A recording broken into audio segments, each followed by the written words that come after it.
I think we're good to go. Okay, everybody's here? Everybody?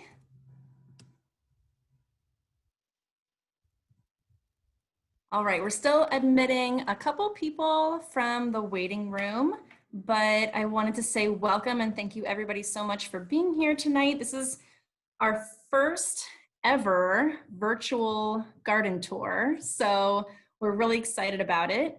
And we'll kick us off in just a couple of minutes. I'm going to actually advance to the next slide so that you can see some tips, namely that we would love for everybody to remain muted so that we don't get any interference from background noise. I'll just leave this up for a few more seconds and then we'll get started.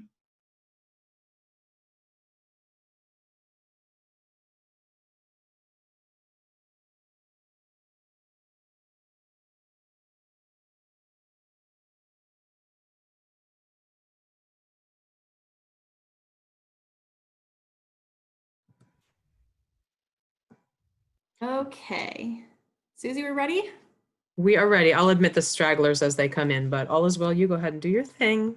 Okay, sounds good. So welcome everybody. We're so excited that you're here. My name is Erin Reed-Miller. Susie, I just want to make sure that you kind of have me spotlighted because I see you still. There we go. Okay. So like I mentioned, this is our first time doing a virtual garden tour. In the past, we've done in-person walking tours. You know, it's kind of great in Baltimore. We can find enough bird-friendly habitat gardens within walking distance of each other. And so we'll meet at our office and get to walk and tour each other's gardens and ask questions of each other. And so we've tried to bring the best of that to a virtual experience in order to keep us all safe. So we hope that everybody's doing well. Kind of the play-by-play of how tonight will go is that we have 5 really amazing gardeners who have each recorded a video of their gardens. They're all very different. And then I have actually combined those into one video. And so we will show that video, and during the video, you can feel free to submit your questions for individual gardeners or for the group into the chat. And so we won't be allowing anybody to unmute themselves to ask their questions because we have over 100 people registered for tonight's tour. So please utilize the chat, submit your questions throughout the video. Do your best if you can. Maybe you want to jot down the name of the gardener as it appears in the video so that you can direct your question to somebody specifically. And make sure in the chat that you have the little drop-down menu set to send your question to everyone. Otherwise, if you send it to me, I might not see it, or if I do see it, I might not know the answer. I also wanted to let everybody know that we are recording tonight's webinar, and so this would be the time that if you are not comfortable with that for any reason, to go ahead and log off, and then the recording will be sent to everybody following the webinar. So you can watch the recording later if that's what you prefer. In addition to sending you the recording, you've also received a link to a survey. Since this is our first time doing this kind of tour virtually, we would love to hear your feedback. And so you've already received that link in your confirmation email. We'll send it again. And that would be so great, even immediately following the tour tonight while it's still fresh in your mind, to give us some feedback so that we can continue to improve. And then we'll also send you some links that you can find some information on our website. Of course, we want everybody to be able to plant their own bird-friendly garden at home and school and work and in your community. And so we'll make sure that you have the tools to be able to do all of that. And then Susie is gonna chat a little bit later about how to support your local Audubon Center. So I thought the best thing to do to kick us off is actually show a quick 3-minute video with a bird's eye view of bird-friendly Baltimore.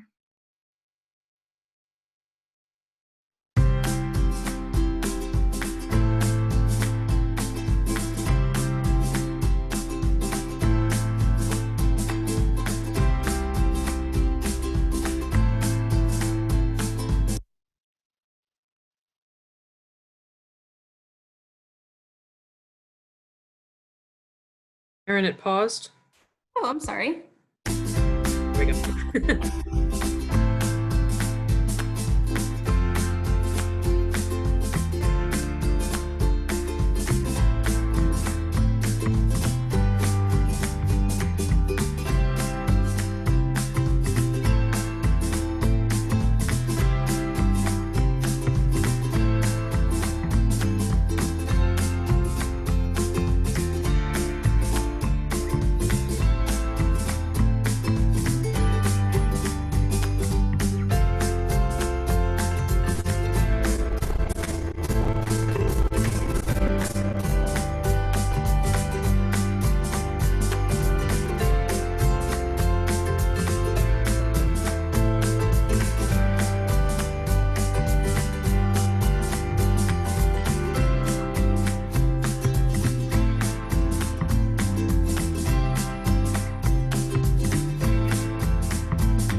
All right, so I hope that gave you a good overview of why bird-friendly gardens are so important.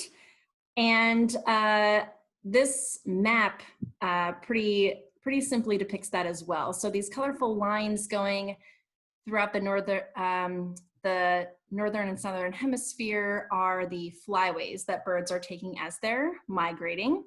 And of course, they're not, taking off one day in South America and landing the next day in the Hudson Bay. They're stopping lots of times along the way in order to rest and refuel and hopefully be able to find the things that they need in their habitat. And as humans take up more and more space, it becomes more and more critical that these human-dominated spaces replicate what's found in nature and what birds really need. And so in the spring, we did several workshops on how to create bird-friendly habitat at home and at school and at work and in your community. But these folks have actually done that. And as we zoom in on the Atlantic Flyway and on the state of Maryland, we can see those little orange icons representing folks who have taken this action to introduce native plants, as well as eliminate threats to birds at home and in their community. So each of those little orange icons represents somebody who has earned recognition. They've earned their Audubon sign for doing that.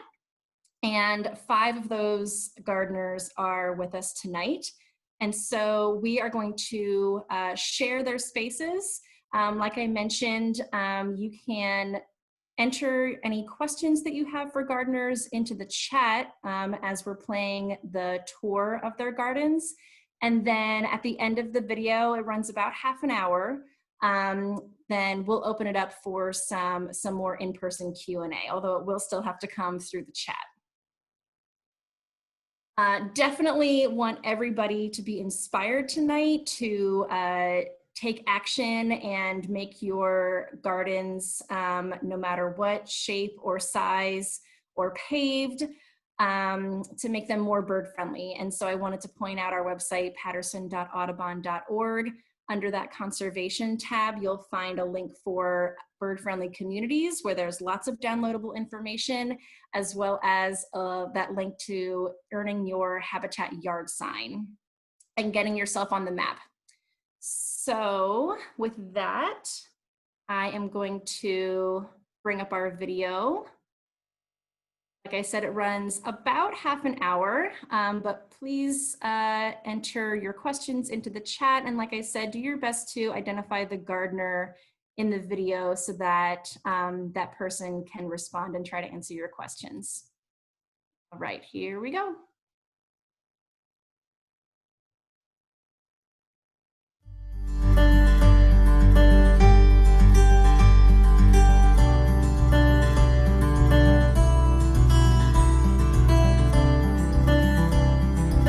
Erin, you have to share.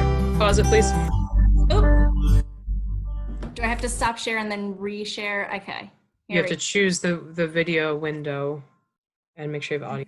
Sorry, folks. I thought that might happen. 1 second. So I'm going to stop sharing the PowerPoint and now I'm going to share the video. Okay. Thanks for bearing with us, folks. Like we said, first time. Your sound. Okay.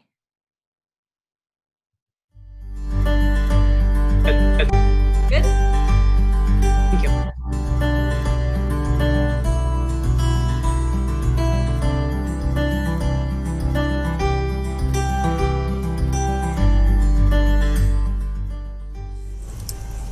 Hey, this is Robin, and you are in my bird-friendly certified garden. This yard is 12 foot wide and about 22 feet long. I built 3 raised beds by myself. Just purchased some concrete blocks from Lowe's and just stack them up. These curved blocks stack together so you can create a semicircle, which is what we've got here. This first bed that I built, this is what I refer to as my butterfly bed. It has lots of native plants that have nectar that butterflies and other pollinators like. That's a look back at the back door.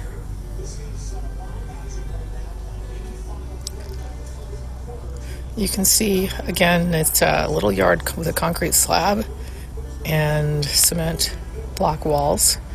When I bought the house 20 years ago, the walls were 4 feet high. I paid a mason to raise them up a bit for me. At the time, it gave me privacy and made this feel like a room. And since then, I decided that the walls are pretty ugly, so I painted them and decorated them, and I'm growing vines over them.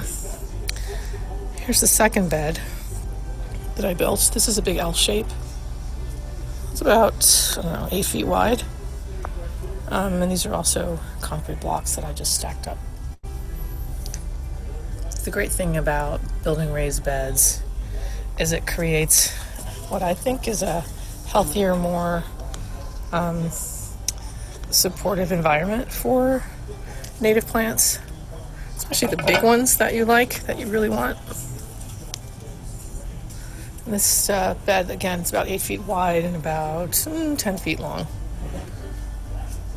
Raised blocks, really easy.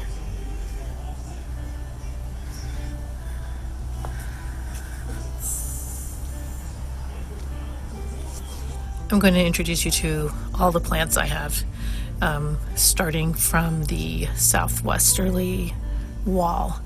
In this pot, you'll see a native shrub called Leucothawee. It's really beautiful.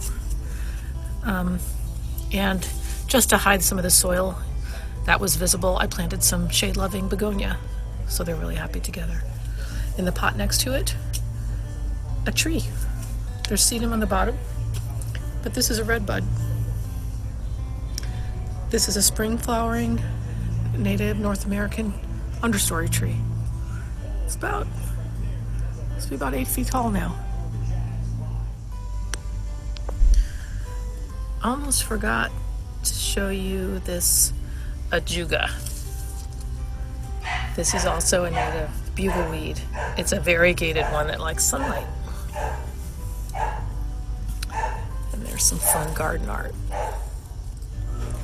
This is Golden Alexander, Zizia aurea. I planted it for the swallowtails, but they don't eat it, so I put some parsley right next to it. Here's some coreopsis and more opportunist brown-eyed Susans. This is a really pretty native plant. It's a native petunia. It's called Ruellia. Blossoms in July with a pretty papery flower blossom, papery lavender colored blossom that opens in the morning and closes in the evening.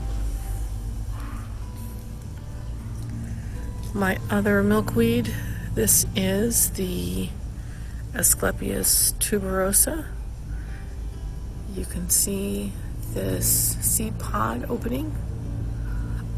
We had some struggles with aphids this season, so the plant hasn't done as well as I would hope, but I'll move it again next summer and see if I can find a better spot for it. This is the nursery / plant hospital. I've been learning to take cuttings of native plants. Here's a coreopsis cutting. Here's a seedling. This is Monarda punctata, my favorite bee balm. A friend gave me some seeds. I planted, 20. This is the only one that germinated and then survived. So hopefully it'll make it through winter and I can plant it out. These are cuttings from a friend. Scented geranium, pelargonium. Another opportunist, black-eyed Susan, serviceberry there. And then here, in a big pot, is mountain mint, pycnanthemum. The pollinators love it. Mostly in June and July. It's pretty much faded now. Next to it, my serviceberry, beautiful shrub. Need to plant it up in a bigger pot. This shrub is called ninebark. It has this gorgeous burgundy bronze colored leaf, kind of waxy. It flowers in the spring, one of the earliest flowers in my garden. It's called ninebark because of its unique bark, different colors. It's kind of peely, variegated, really beautiful plant with a pretty growth habit. So I think that's everybody. Thanks for visiting the garden. It's late in the summer, so early fall. A lot of things are not at their best, but it's still a great place to be. Bye.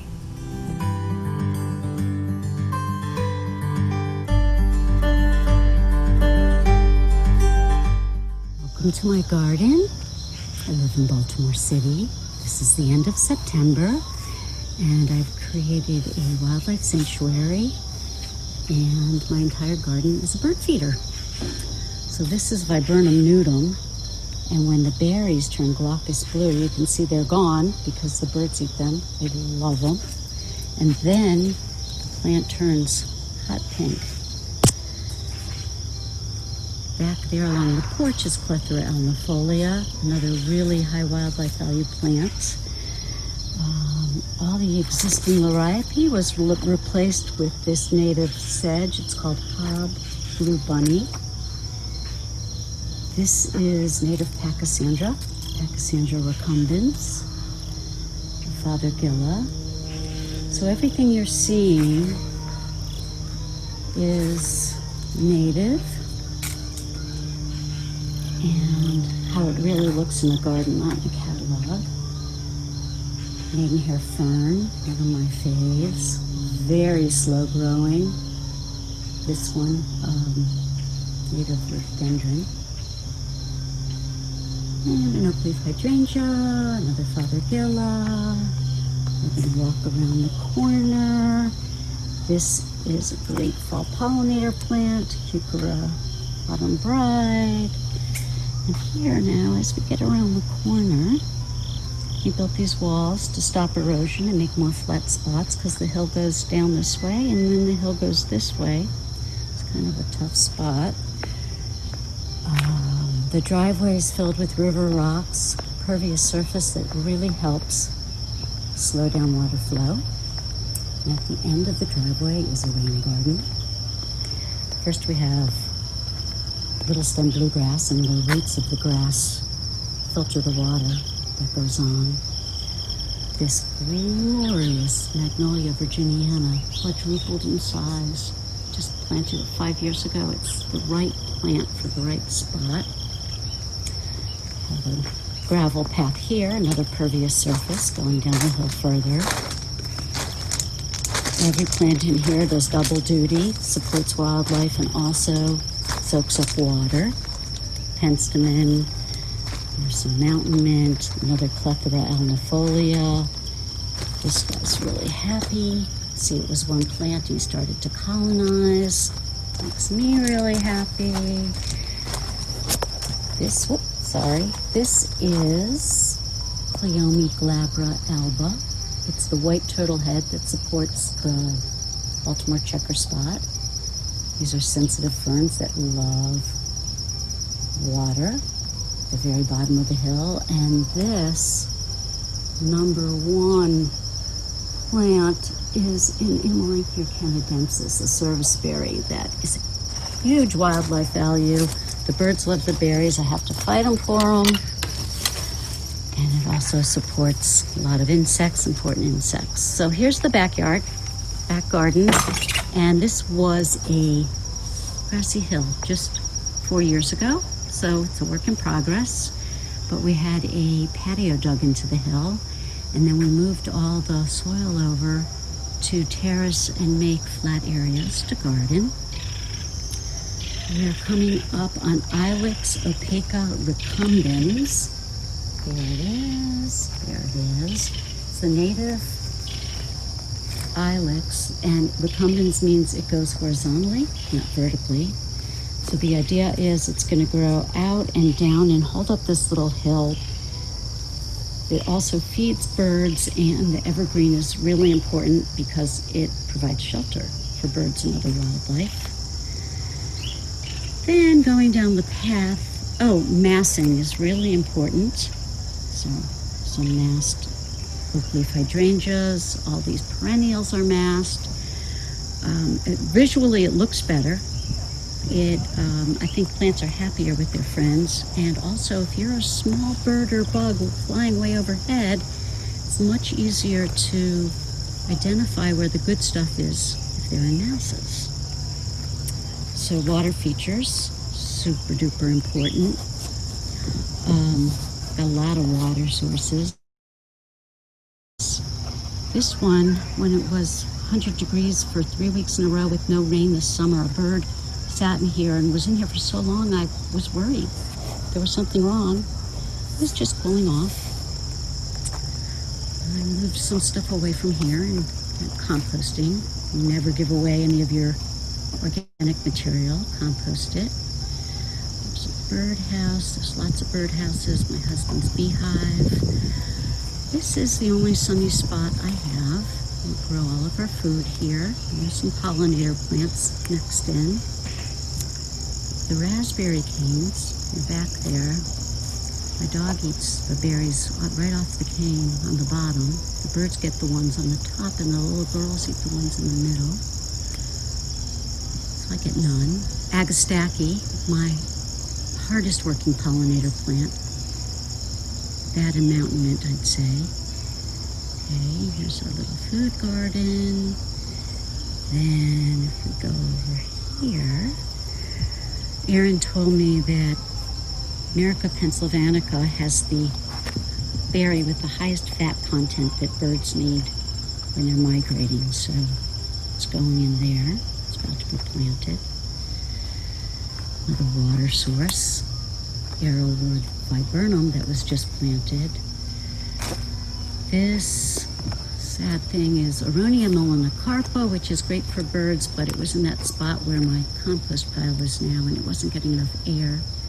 Very sad looking powdery mildew. I'm hoping it is happier over here. Jewelweed is a wonderful plant. It is a great pollinator plant. The hummingbirds love it because it has a little trumpet-shaped flower.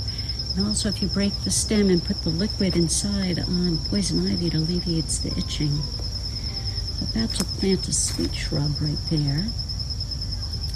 So when you design a garden, you need all 4 levels. You need canopy level, tallest trees, under canopy level, like this dogwood that lives in the shade of the tallest tree. Shrubs, these will get much higher. And then ferns, grasses, and perennials. You want 4 layers because that's how it goes in nature. And supports the most wildlife, looks the most natural. I think it feels the best. So this is my native garden. I think it feels good, looks good. Supports a ton of wildlife. We've got snakes and chipmunks and bunnies and toads and a huge variety of birds. Lots of insects.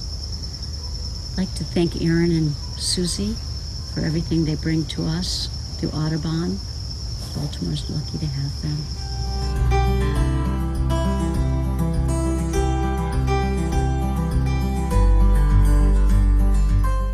Welcome to my neighborhood, and welcome to my part of the neighborhood. As we walk down the sidewalk, we'll take a little detour into my roadside garden.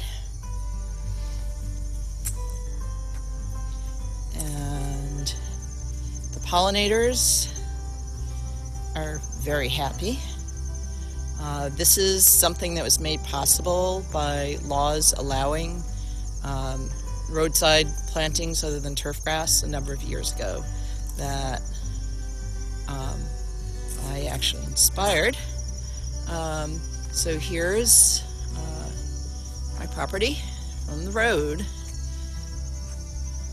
which most people don't have as garden, but it's one of the best things you can do with it because you don't use the roadside for much else. So at any rate, let's take a walk down the sidewalk. Oh, and here's some more. This is the sunniest part of my property. So now, over the years of planting, so let's go into the sanctuary. And what I found when you do roadside or when you do native plant gardening in a neighborhood that's not used to it, it's nice to frame it. So this fence I put in a long time ago to kind of frame the native plantings. Now that you saw on the roadside, I had a lot of the sun-loving plants, which are still growing, but a lot of what I have installed over the years are more ferns and other shade lovers.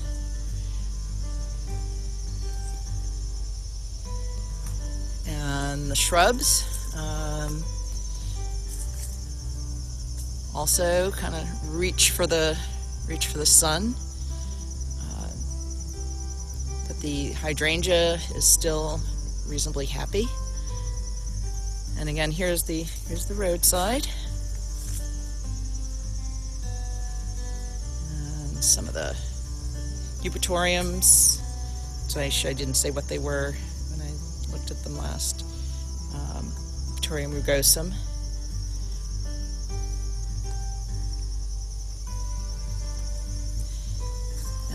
Winterberry.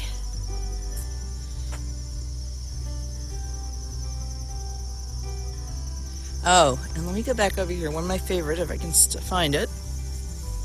Yes. I don't know if you can see that. Hearts busting. Euonymus, the native euonymus is one of my favorites, and that grows in the shade. So let's take a walk down here. I originally started my gardens and got this sign from Maryland Wild Acres. And this is before I'd done much on my yard. You see a lot of fencing, because of course deer, and yes, through the gate, through the garden gate path. So there is hydrangea arborescens there. Almost all the trees are native. This here is a spice bush, which planted itself. Wonderful orange smell, and it's starting to get its fall color actually. So into the front yard, what I found is pathways are very useful, again, for making things look intentional. And I love the combination of ferns and the hydrangeas. Oh, and here, for the fall, this is one of my favorite. I'm gonna move, haven't planted this yet. This is the blue stem goldenrod, absolutely beloved of pollinators. I really want to get more of this, and I totally recommend it. Anyone who has a shady garden and wants more color, particularly in the fall, look for the blue stem goldenrod. It is just stunning. Let's see if usually when I come by here, it's just covered with pollinators. There's some over there in the sun. Let's see.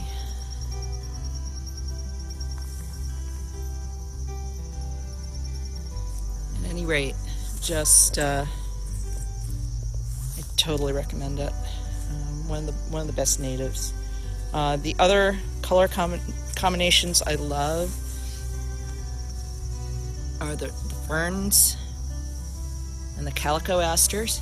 Here's the calico aster. It's a little combined with ferns and a little bit of sun.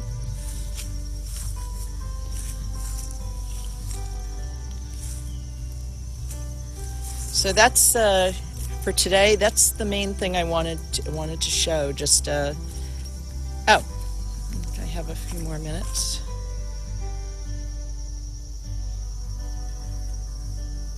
I'll take you to other parts of my yard, but that's it for today.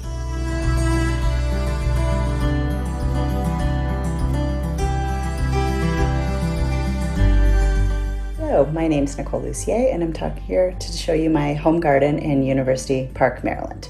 So we have a number of gardens around the yard, and I'm going to start with the front one, which is the first one we put in when we bought the house 15 years ago.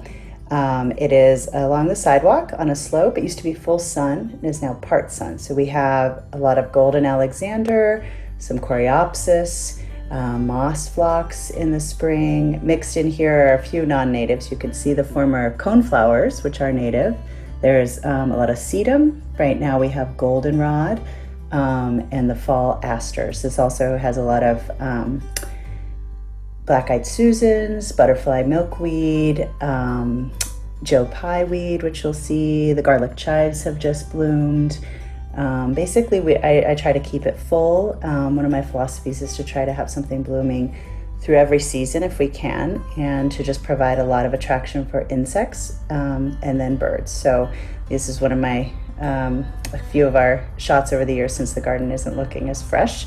But you can see how we have the bed kind of curving up to the side with shrubs. The beautyberry, which is here, is a favorite with birds. Now these shrubs have grown and are part of one of the effects that we're trying to create of shelter, not just for nesting, but for accessing the leaf litter and the insects with landing places. Now these berries are not the birds' favorites, so they will leave them until the end of the season. We usually see flocks of robins eating them. There's a clethra down there, which attracts a lot of insects. The other large garden in the front of our house is a full sun to part sun bed that goes along the front of one side of the house and then around the corner, filling up the entire side yard there in the front. So you can see the whole effect. There's a range of plants that bloom throughout the spring and now into the fall. This is also where we have, at the moment, the only bird bath, and is structured with a number of shrubs. This is witch hazel. In the back corner is a winterberry. It's actually a male winterberry. So there's currently aster blooming, native sunflowers. This is full of bee balm, coneflowers, black-eyed Susans, golden ragwort in the spring, butterfly milkweed, just a real mix. The corner plant here is a coral honeysuckle, which is what our hummingbirds visit. I have another yellow coral honeysuckle in the backyard along the fence. The shrub here is a viburnum that, as you can see, is setting berries. So that's one of our bird-specific contributions.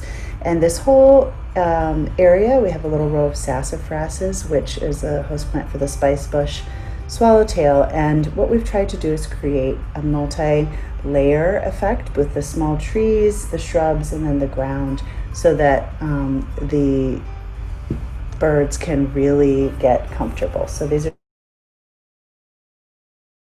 just some of our native flowers through the seasons. This is a native geranium. And you can see the ground, how it's more open at various points of the year. Right now it's more of a thicket. So this transitions from the front side bed, which you can see looking over the fence here, and then carries along over our back fence along the back side, which is almost entirely full shade. So we have spice bush, we have this old dogwood, which the woodpeckers love, and then there's a lilac and a hydrangea in here, which just gives some structure along the border. So the idea is to create as much of a path for birds and animals to use. And it goes all the way to the back with a mix of shrubs. This is a little native hydrangea here in the front, and I'm just gonna give a little bit of a closer look at the shade area. So mixed in here, I have 3 or 4 different kinds of native ferns. I have coral bells.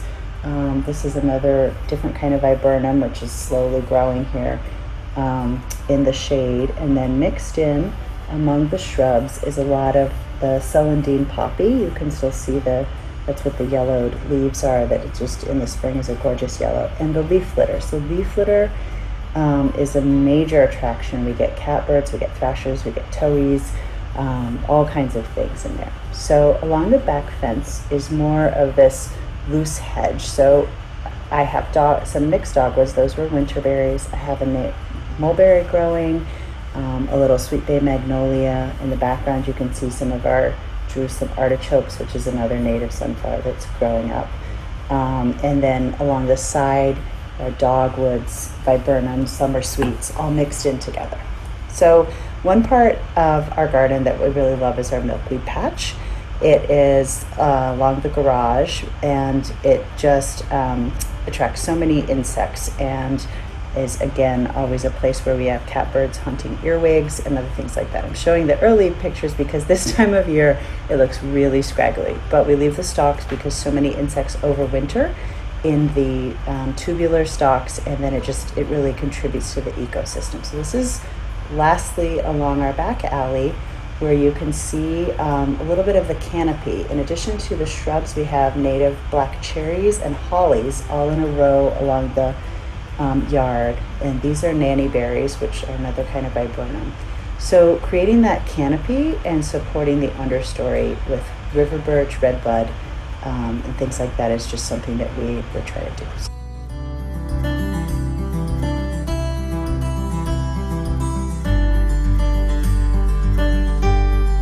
Welcome to 3700 Tudor Arms. We're at the corner of 37th and Tudor Arms in Wyman Park.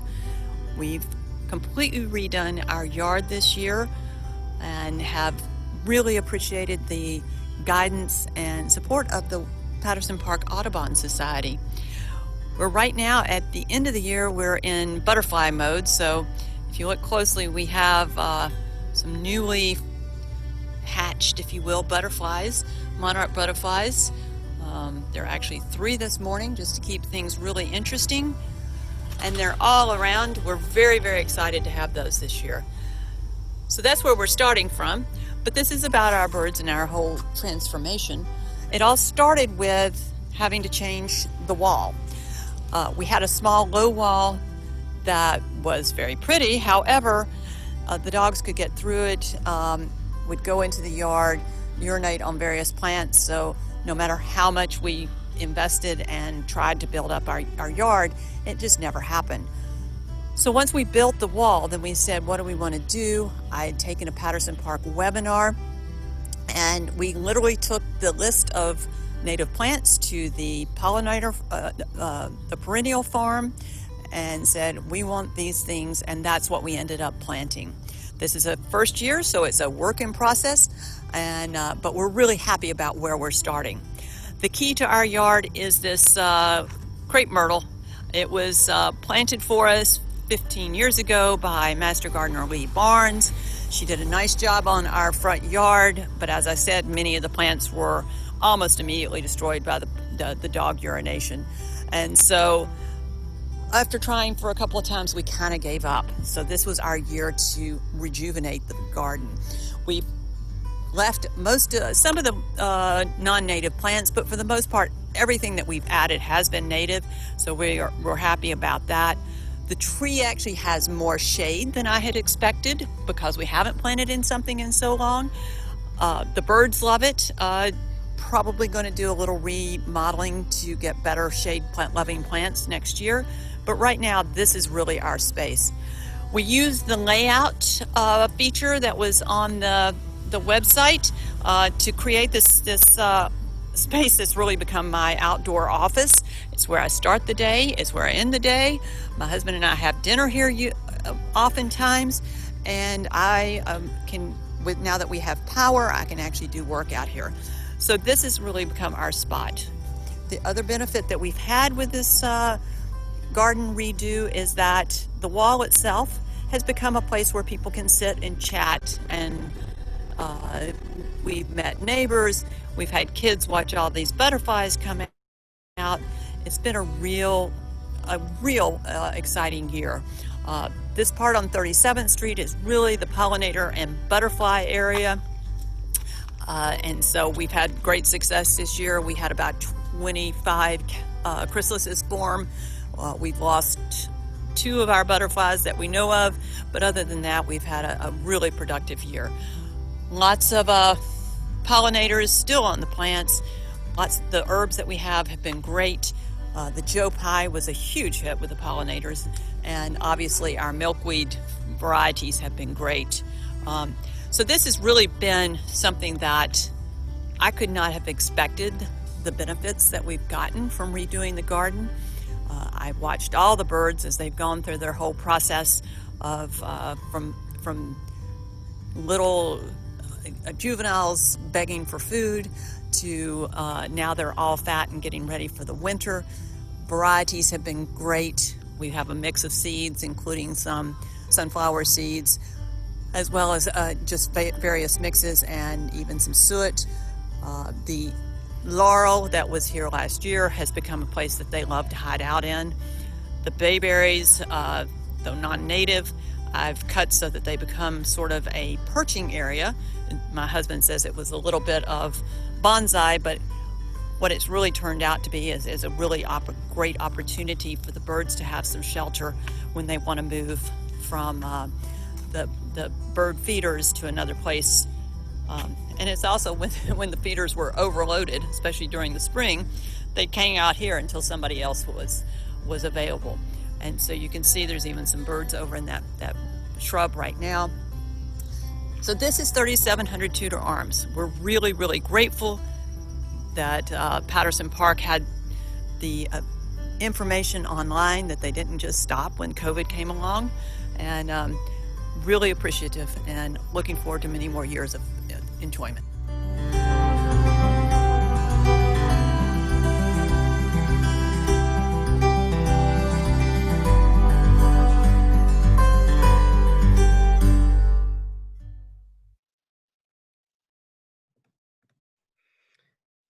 Okay. Erin, I'm trying to unspotlight you. I thought I did.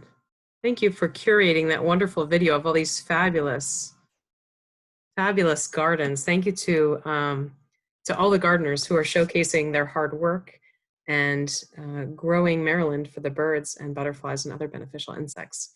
I got you. Before we take more Q&A, and I really appreciate that everyone is actively using the chat and the gardeners are responding to the questions, and it's getting busy, so we'll try to keep up, but you can keep popping those in, whether it's specific to one gardener or whether they're general questions. We also have some questions for them that we'll start off with in just a couple minutes.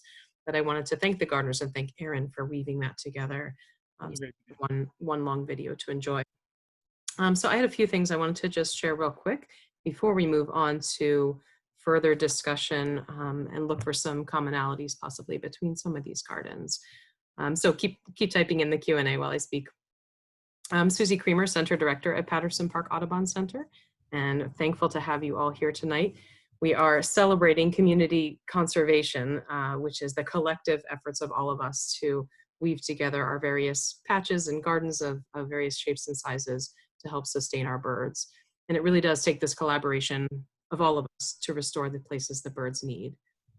So I did post some of the links in the chat there where you can find more resources on gardening for birds. I recognize many names tonight, and I know you've been to our wildlife gardening workshops, so keep an eye out for those again in the spring and do spread the word for others to join. But I wanted to mention that Audubon, of course, our mission is birds and their habitats, right? And in partnership with you, we are able to support those birds, support communities that work together for the birds. So I ask that if you are able to do so, we'd love it if you made a donation to Patterson Park Audubon Center this evening. You may know that we are part of National Audubon Society, but we have to raise all of our funds locally in order to offer community programming like this. And we do rely on individuals like you to keep our commitment to offering free programs.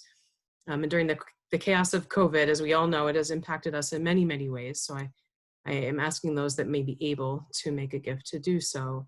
But some of our foundation funders have reduced their grant making during this tough time. So we aren't able to rely on that as much, as well as the revenue we normally get from our school-based programs, because as you know, school is everywhere but in person. So we'd be happy if you were able to make a gift to offset the staff costs, to create and promote these beautiful programs, to manage Maryland and DC's garden recognition program for Audubon, and to, for example, tonight, curate the video collage that Erin put together for us. So if you found this session valuable and you value Audubon's other initiatives, please do make a gift tonight to Patterson Park Audubon. I can post that link in the chat, and it will also be in the follow-up email that you'll receive. So thank you to those who are already supporters of Patterson Park Audubon Center, and to those who will in the future be. So with that, I will turn it back over to Erin Reed-Miller, who's our education manager, and she will get us started with a few more questions. We have 8 minutes till 8 o'clock, but if we need to spill over by a few minutes, I'm okay with that if the gardeners are excited to share. We're all learning from you and your wonderful examples. These are stunning gardens, so thank you again. All right, Erin, I'll spotlight you. Yeah, I wanted to echo, and I saw a lot of thanks coming in through the chat too. So I wanted to echo that to our gardeners. As you saw on our map earlier, we have over 200 gardens recognized across the state of Maryland at this point. So we would encourage any of you, if you're feeling inspired in the state of Maryland or DC, to go ahead and check out our website to look at the criteria for earning your own Audubon sign. And so I wanted to introduce our gardeners at this point, and you'll have to keep putting your questions into the chat, but I'm going to kick us off with some questions because each of them have really amazing stories and just, you know, of course, more projects that stem from our gardens out into the community. So you saw their names in the video, but just really quickly, I'll go through our gardeners. So there was Robin, who is in Baltimore City. There's Debbie, also in Baltimore City. Kathy in Silver Spring. Nicole in University Park. And Jocelyn and Joe, who are in Baltimore, actually who live really close to me, just by coincidence. So I wanted to start us off, if you have questions, put them into the chat and I will read them aloud so that our gardeners can answer them. But I know at least two of these gardeners, Debbie and Robin, have kind of used their own home gardens as launch pads for projects that stem out into the community and are, you know, true leaders and organizers. So Robin, I was kind of hoping you could start us off by telling us about how your garden helped to inspire your blue alley and, you know, any challenges associated with that. But, you know, just tell us the story. Thank you, Erin, for inviting me. I'm pulling up a quick link to share with people. Thank you for having me. So my garden, I live in Baltimore City, basically a block away from Patterson Park. And it's a community that was abandoned, disinvested, and has been slowly coming back over the last 20 years. And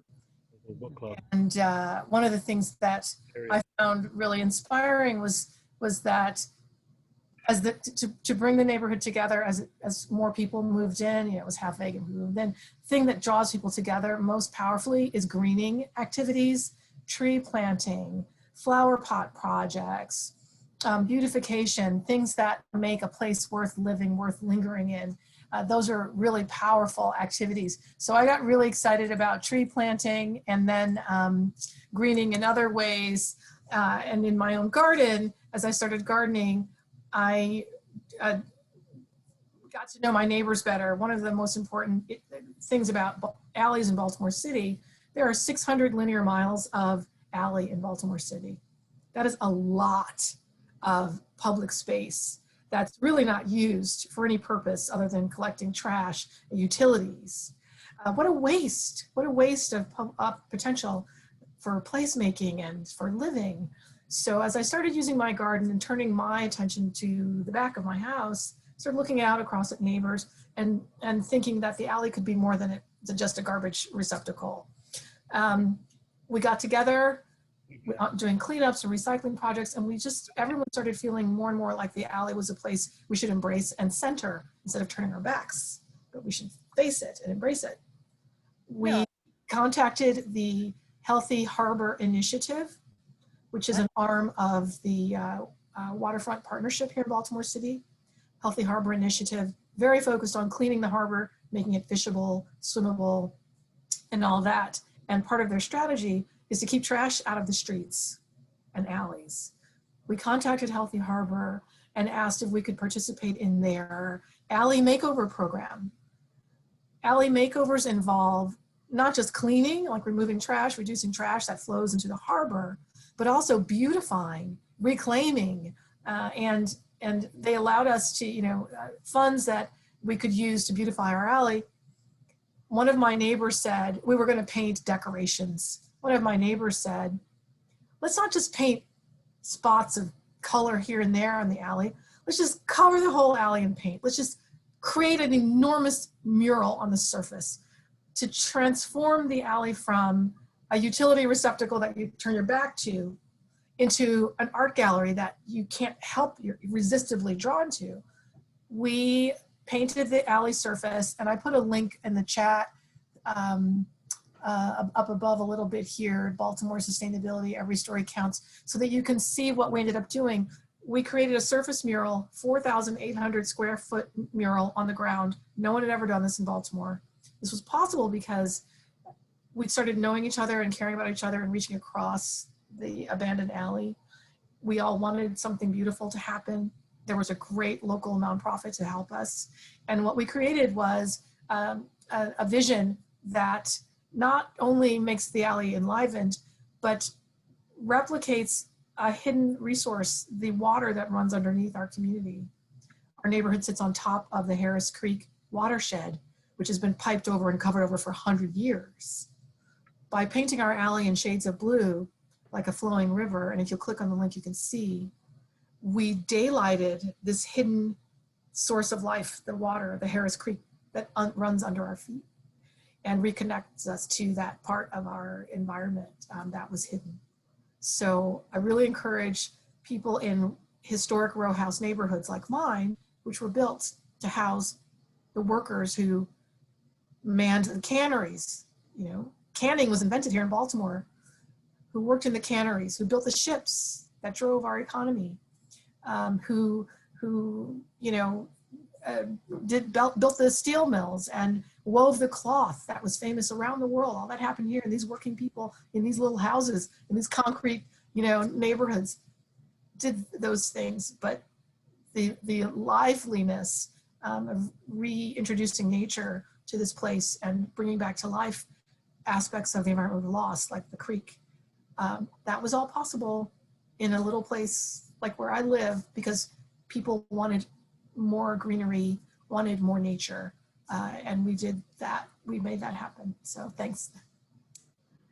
It's so, yeah, I would encourage everybody to take a look at the photos because it's incredible. And actually, before I forget, we are doing a second part to this garden tour next week, which will highlight community spaces, which would be a great time to learn about some of the, you know, challenges and some tips on how to put some of this bird friendliness into places that aren't private, places that interact with the public. And so, yeah, Robin's alley is a great example. Debbie, you also are, you know, quite the leader in your community. And so I wanted to ask you if you could tell, we're already at 8 o'clock, so tell me. Oh, sorry. No, totally fine. Tell you know, a quick story about one of the ways that you kind of use your garden as inspiration for making your entire community more bird friendly. Okay, well, first I want to say how impressed I am with Robin. Robin, you're awesome. Way to go, girl. I've been very lucky in my neighborhood because I've had two people to help me get organized. One was a high schooler who was amazing, and she started as a birder. And I was starting more from the environmental end, but what I realized is everybody's sort of coming from a different place, but we all want to get to the same place, and that is to help wildlife protected and get it to grow, and to have clean water. If you think about it, water is the very lowest point, so no matter what we do, it doesn't matter if it's right next to a stream or way up on the top of a mountain, but every single thing we do affects the water, and we all need clean water. And so this high schooler was amazing as far as organizing, and we made this thing called the Green Team because we're lucky enough to live on Stony Run Trail in Baltimore City. And it was so completely overrun with invasives that it was choking out all the native trees. And most of you probably know this, but we need our biodiversity. We have to protect it and get it back because animals and insects have evolved over a long period of time with the things that are native in the area. And there, you know, people say, well, how do birds know what to eat? How come they don't get poisoned? And it's because of this evolution. So even if there's an alien plant, plant from another continent like Asia, and it comes here, even though it might have a nutritional value, the animals are not going to recognize that nutritional value because they want to survive and it's not coded in their brains. So on our trail, we had so many alien invasives that they were choking and killing all our native things. So we started something called the Green Team, and got like all our neighbors involved, and we go out. We have about 3 work days in the fall and 3 work days in the spring. We do a lot of trail maintenance, which involves eradicating all these alien invasives and then supporting the native plants to grow. And then I was thinking about that, and while it's great to cut down all the vines, I thought, well, we need a lot more native trees because we're in this band that Aaron was talking about, this migration band. So then I got in touch with Tree Baltimore and became a community leader and would talk to all my neighbors. We live in a very small neighborhood, like 8 square blocks. And I know just about everyone. And I would talk to them if they had room between their sidewalk and the road. Baltimore calls that strip the verge. And if they had room in the verge for a tree, Tree Baltimore will give it to you for free, native tree. So I would help each person figure out where they could plant a tree and what the best tree would be for them. And what I like to tell everybody is it takes the same amount of time and money and energy to plant a small tree, that's an understory tree that's going to last 20 years as it does to plant something like an oak tree, a canopy tree that's going to last for 400 years. And there's plenty of people planting all the little stuff. We really have to get the big stuff in the ground. That's the lungs of the city. So I've been working on using our energy to make the biggest impact and sort of work smarter and harder. And it's worked. We've planted over 72 native trees in our little neighborhood. The goal now is to plant 12 more each year. We've planted 72 over, I think, 4 years. We're slowing down a little bit. We always plant in the fall because the summers are so hot and dry. We have a much better success rate if we plant in the fall. I check all the trees. I go around, I prune them after they've been established for a couple of years and make sure everything's growing right. And I send out reminders to people to water when it's been really dry for the first few years just to help get the plant started. And it's been incredibly successful.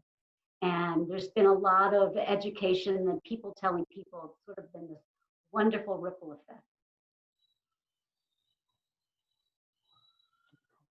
Oh, the second person who helped me is, I'm a master gardener. The second person who helped me was a master naturalist. So where my brain and hers began, and we kind of pooled all our knowledge, and we got some good resources and practices in place. Yay. Yeah, I love the collaboration. Takes a village, right? Mm-hmm. It does, and it's very catchy. The more you do it, the more people get excited about it, the more people want to volunteer. And I really encourage the kids to come because they just need to have the exposure. There's a lot of people we ask to be stewards of nature, and it's an abstract concept because they've never had an experience in nature. So it's hard to have somebody love and support something they really don't know anything about. So just getting people out there and enjoying the trail and the trees and the nature, then it just kind of grows. Yeah, awesome. Yeah. I wanted to kind of switch gears. You all, you both have given us some inspiration and ways to collaborate. But sometimes there are some challenges that are a little bit more difficult to deal with. And so something that I took from both Kathy and Jocelyn's gardens is that they had a challenge and something that they kind of needed to combat. And so Jocelyn mentioned, Jocelyn and Joe live on a corner across from a park. And so they are directly on the route that lots of people walk their dogs. And that was kind of the first inspiration on kind of revamping your garden, Jocelyn and Joe. So I wanted to give you a chance to tell us a couple minutes just you know, how you took that challenge and were able to turn it into something beneficial. And yes, this is definitely a question that we get a lot in our workshops is what are the best plants to withstand dogs. But I'm hoping you can give us kind of a proactive and positive tip for that. There you are, Jocelyn, go ahead. Yes, Joe has left to make dinner. Yeah, so we really had this problem. I mean, the great thing is we live on a park. The bad thing is we live on a park. And so it was really challenging. Every time we put some plants on the corner, I don't know what the urine resistant plant is because we never found it. And so really the garden just kind of lay fallow. We put some new mulch on it every year for probably about 5 years. And with COVID, and I had semi-retired, and so we were around. And it's like, I want to do something with the garden, and so we looked at a lot of different things. Would love to have done some 6x6s, the recycled materials.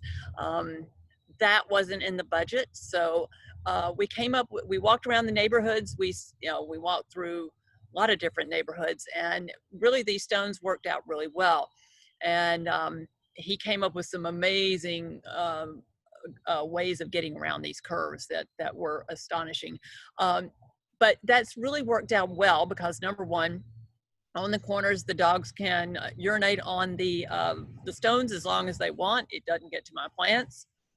Besides that, what's really become interesting about what some people were like, oh, you're building a moat, but we built this wall, and now it's sort of a gathering place. I sit out here in the morning drinking coffee, and I see all the people walking their dogs, and I don't get resentful, and I get to talk to them, and I've met more of my neighbors sitting out here than I have in quite a while.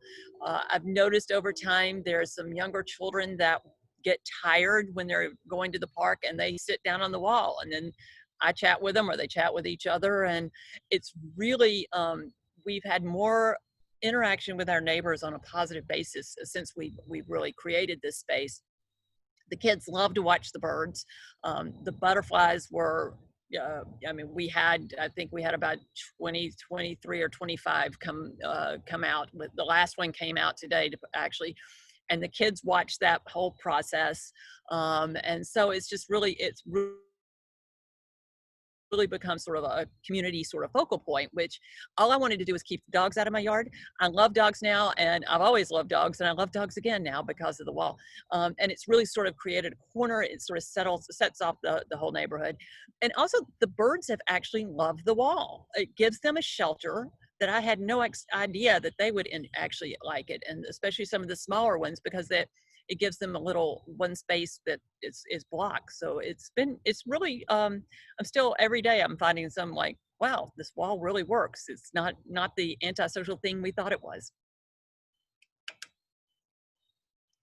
Nice, I love that. It's kind of turning a challenge on its head. So Kathy, your video is the one that starts out looking out at your neighborhood and all of this mowed grass, this monoculture of turf, and then you turn and you see your roadside. Debbie taught us that's called the verge. And so I wanted you to tell us a little bit about that challenge. If you've gotten to have any community conversations about being able to make that space in between the street and the sidewalk a lot more bird friendly. Yeah, so that was, I've been in this house almost 30 years, and we back up to Sligo Creek Park. And when I moved in, I really wanted to create a landscape that merged more with the park.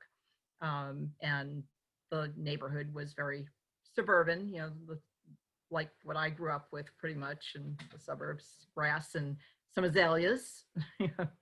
And some scarlet. So I started planting, and I actually initially was targeted by the code enforcers who decided some of what I was doing, particularly on the roadside, I shouldn't be doing, and they wanted to find me. So I researched. This is before Google was as good as it is now, but I managed to find a lot online and started contacting people in the county and discovered there was nothing in the code that said anything about what you could do on the roadside, except that there had to be access from the roadside to the sidewalk. So, but they didn't want to back down. At one point, like just about every department in the county was involved with this little roadside planting initiative, and I I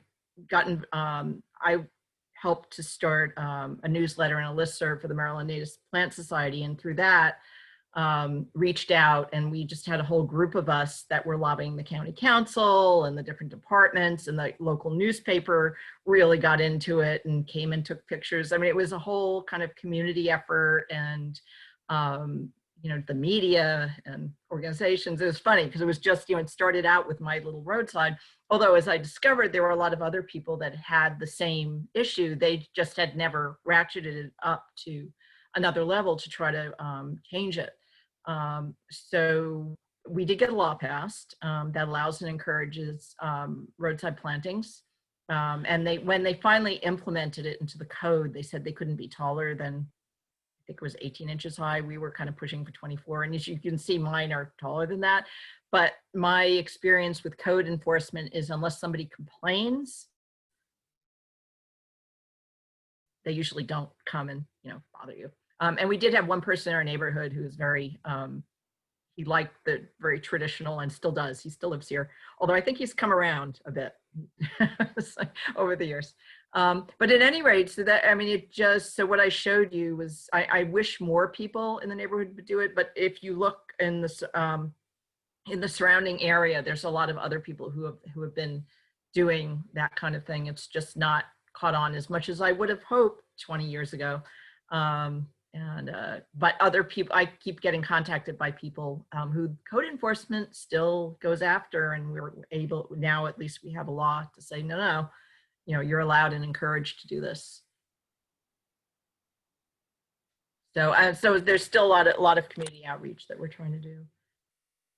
I love it. And I mean, part of the point, besides bragging rights of getting your Audubon sign, is to be able to educate your neighbors and show the purpose behind what, like you said, is maybe not the most traditional kind of gardening. So that's our hope, is that you all are ambassadors and you are inspiring your neighbors and communities. And so I actually wanted to pose my last question to Nicole. Hopefully I don't see her. Oh, there you are. Yep. So Nicole, I loved the opening shot of your garden too, with all of your signs from all different organizations. And so I wanted to hear from you about how, you know, if those signs have started any conversations, or if anyone's asked you any questions, yeah, how those have been able to help you kind of inspire your neighbors.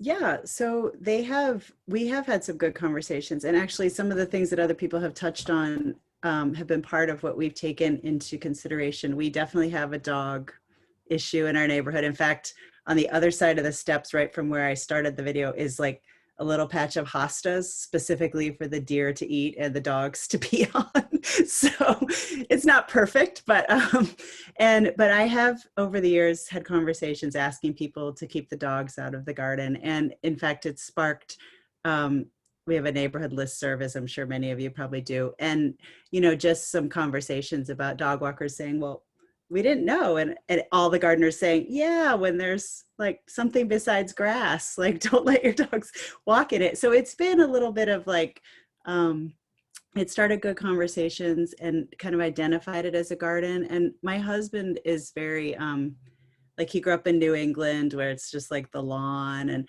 so we've had negotiations about, as the beds have gone in, how to shape them to indicate like this is actually a bed.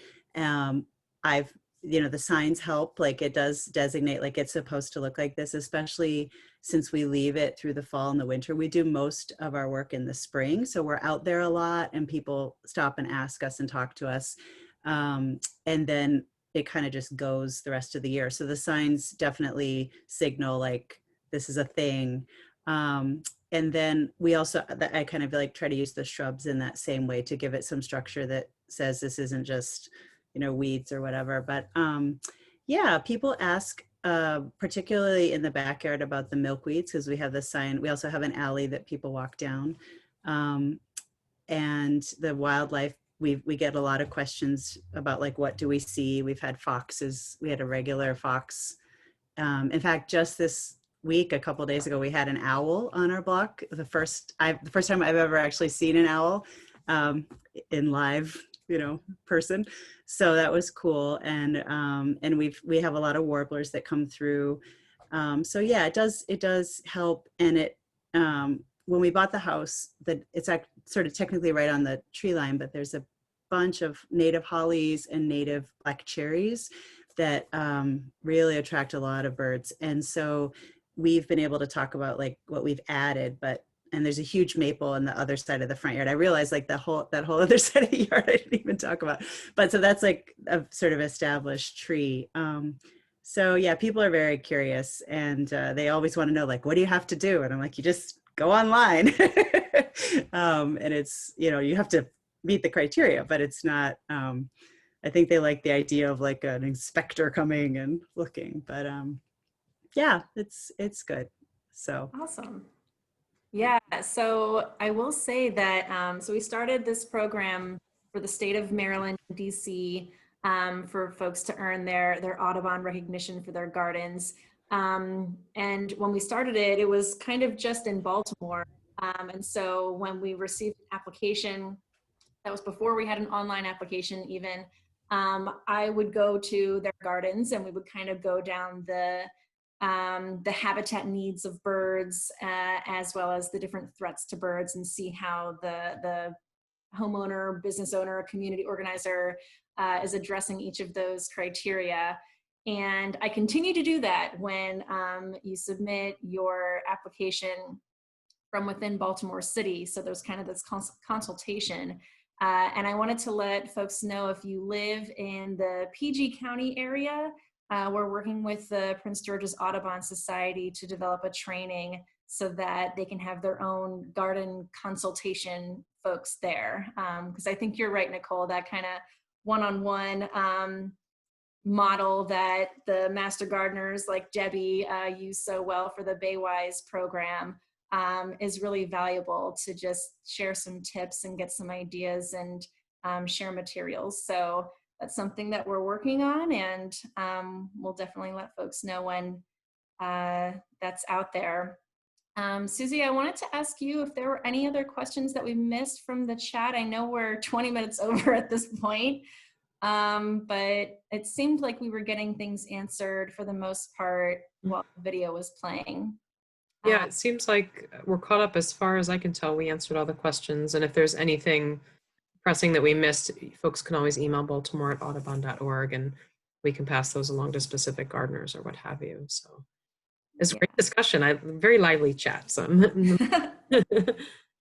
Okay, well then with that, yeah, I'll take one more opportunity to thank all of our gardeners for, not just planning for the birds, but sharing your gardens with us and all of the technology that went along with that. Hopefully everybody enjoyed this. Like I said, we'll send out an email to all of our registrants with the recording, so you can watch all the gardens again, and some of those other helpful links, including a survey to get your feedback, and a link to support us financially if you're able to do so. So with that, I'll just say thank you everybody so much for being here. And we hope everybody's doing well, and have a good rest of your night.